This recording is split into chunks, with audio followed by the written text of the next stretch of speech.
Merci Madame la Présidente, Monsieur le Ministre, Messieurs les Ministres, Monsieur le Premier ministre, mes chers collègues. Parce qu'il n'y a pas de temps à perdre, je vais aller droit au but. Soutenir la résistance ukrainienne comme nous le faisons aujourd'hui, c'est faire respecter la souveraineté des nations et l'ordre international fondé sur le droit. Soutenir la résistance ukrainienne, c'est protéger nos intérêts économiques en préservant la stabilité régionale qui est essentielle à notre prospérité. Soutenir la résistance ukrainienne, c'est dire stop à d'autres puissances autoritaires qui seraient tentées d'envahir un de leurs voisins. Soutenir la résistance ukrainienne, c'est empêcher le pays tout entier de tomber dans l'escarcelle de Poutine et après lui, la Moldavie, l'Estonie et qui sait, la Finlande, la Pologne, car selon Poutine, les frontières de la Russie ne s'arrêtent nulle part. Ou pour le dire à la façon d'un Khrouchtchev, tout ce qui est à nous, tout ce qui est à vous est négociable. Soutenir la résistance ukrainienne, c'est donc, comme toutes les têtes de liste européennes viennent de le faire, sauf les extrêmes de cet hémicycle, dans le dernier numéro du Point, c'est donc défendre les intérêts de la France et des Français. Chers collègues, il est temps de parler de ce qui nous anime, de ce qui nous engage aujourd'hui, l'Ukraine et son héroïque résistance. Il est temps de se préoccuper de cette guerre à nos portes, faute de quoi c'est la guerre qui s'occupera de nous.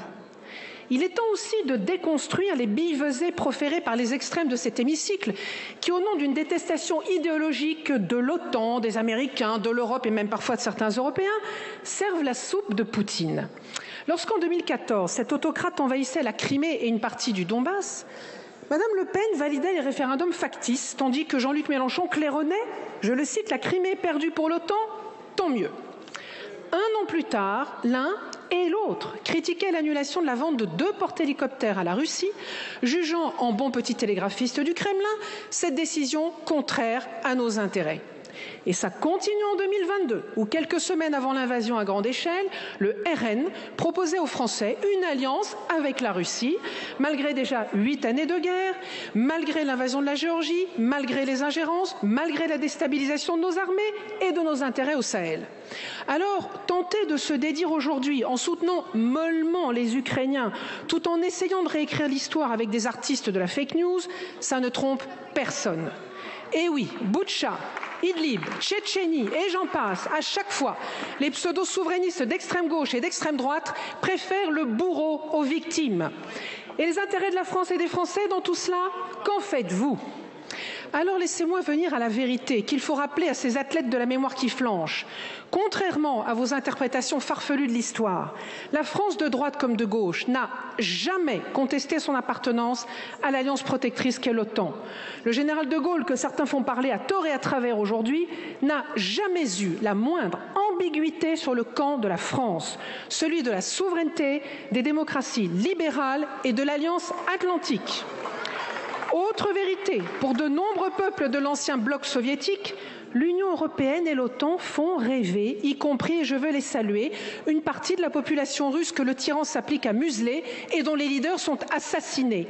Ne vous en déplaise, nos valeurs, nos libertés, notre prospérité, notre sécurité collective les attirent bien davantage que la Russie clanique, belliciste, mortifère et profondément inégalitaire de Poutine. Chers collègues, alors que Poutine se déclare justement protecteur du Rousski Mir, le monde russe, alors qu'il cherche à nous déstabiliser, alors que c'est laquelle nous menace de frappe nucléaire, ouvrez les yeux sur son projet impérialiste et sur son économie de guerre qui est en marche. Le temps est à imposer la seule chose que le Kremlin comprenne, le rapport de force. Le temps n'est pas à la lassitude, ni au pacifisme béat. Le temps est à soutenir l'héroïque résistance ukrainienne.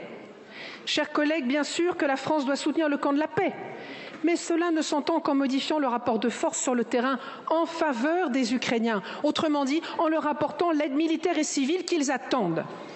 C'est pour cela que mon groupe politique votera cet accord de sécurité. Et c'est pour cela, au nom des intérêts de notre nation, que notre soutien ne doit avoir aucune ligne rouge. Et j'alerte ceux qui seraient tentés par un vote contre ou par une abstention sur cette déclaration. Ce serait laisser la résistance ukrainienne seule face à la Russie. C'est un abandon lâche au pire moment.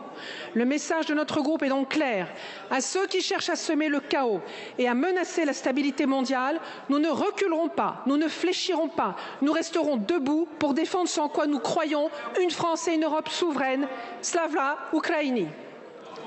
Je vous remercie, ma chère collègue.